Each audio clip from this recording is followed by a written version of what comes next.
Imagine a small island packed with history, sighting in a calm blue sea. That's the Kingdom of Bahrain. This tiny island is a part of Middle East, and even though it's not very big, it has a whole lot to offer. Underneath the ground, there's a plenty of oil, which is a valuable resource.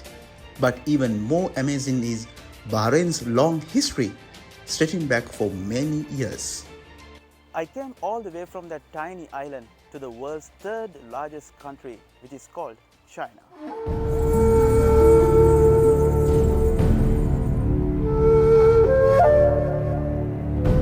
Next few minutes are very important because I'm going to tell about an incredible story behind these two countries. Many countries see China as important because of its delicious food, advanced technology, interesting traditions, unique language, and different way of running the government. Arab countries in particularly are finding China to be a valuable partner. Wait a minute. I asked about China from one of my colleagues in Bahrain who is doing a lot of research about Chinese history. One incident was the battle between the Abbasid Khalifa and the Chinese dynasty on the Silk Road, and it was called the Battle of Tatlas. Although the Muslims won this war, the diplomatic relationship stayed and carried on and remained. As a matter of fact, the Abbasid Caliphate introduced the paper for writing from the Chinese merchants and the Chinese Empire. The Chinese are always known for the hard work, for their innovations, for their planning, obviously, and they're very good and ethical businessmen. While learning about new media at a training program in Beijing, we got to visit the headquarters of China Central Television. What I do, bro? Follow my flower.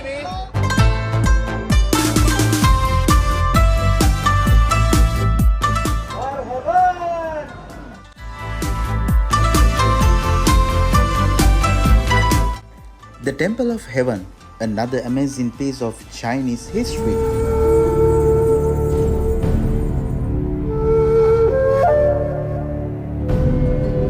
And also, I met my amazing Chinese wife.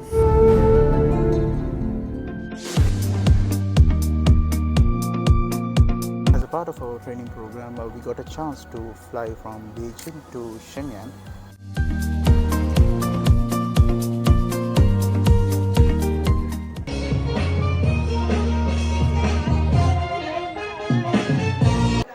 Even though behind the revolution of the media, that also very fascinating. China has a huge media industry. There are over 2,500 radio and TV stations that reach billions of people. This is Liaoning International Communications Center. It is a professional organization guided by the Publicity Department of the CPC Liaoning Provincial Committee and operated by Liaoning Media Group. Comparing with the traditional media, I think new media is many things to learn and to create some things. Especially they have these kind of platforms, see? They have Twitter, Instagram, YouTube and Facebook.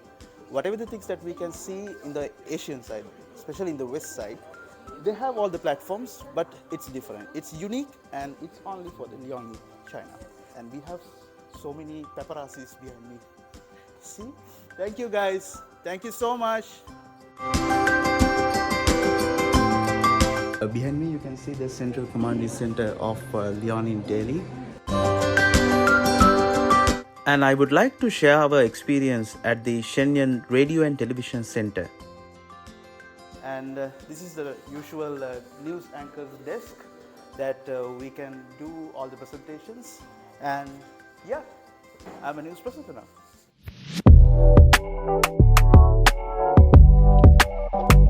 Hey Varzan, how are you? How are you, Sasha? How are you? Yeah, everything is fine. I think right now we are in China and it's really, really interesting to visit and especially to learn about the television and the radio revolution in China. They are, I think, it's #1 country in the world Yeah. who are developing very fast. Yeah. All right. Cool. Thanks for having me.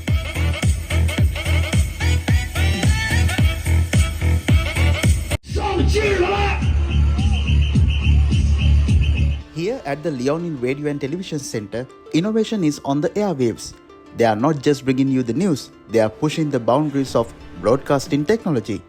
With cutting-edge equipments and forward-thinking approach, Liaoning Radio and Television Center is setting the standard for the industry. Outdoor broadcasting live transmission bus. I have a question. As a journalist, new media journalist, what are the challenges you are facing? For me, every day is new, and I need to learn a lot of knowledge from different industries so that I could report it to my audiences. And I think that's a challenge for me, but in other words, that's also opportunity for me. China now is improving its internet technology, like by enhancing 5G to 5.5G.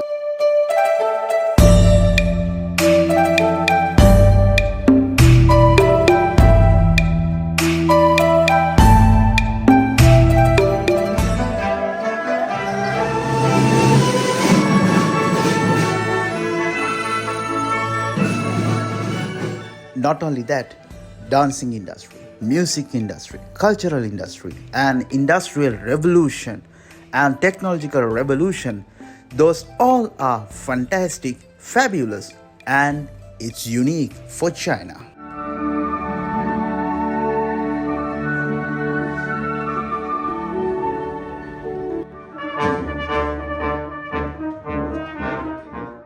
When we're talking about the history, culture in China, we can't forget about the Industrial Revolution. That's why we came to Industrial Museum of China.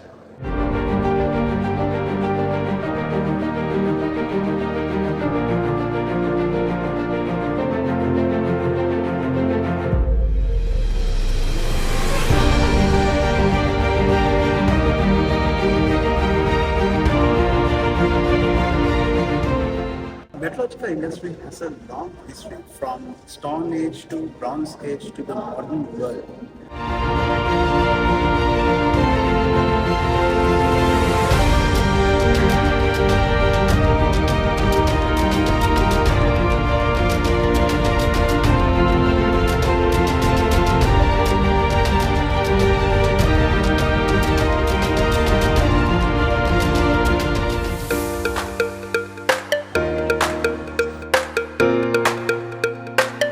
Giant panda, or they call it as a giant cat bear in some part of the China.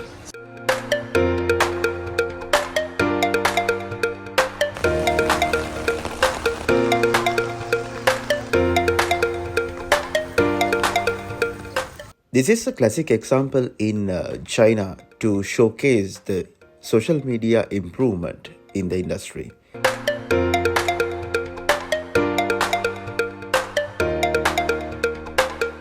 You are not in the China until you climb the Great Wall.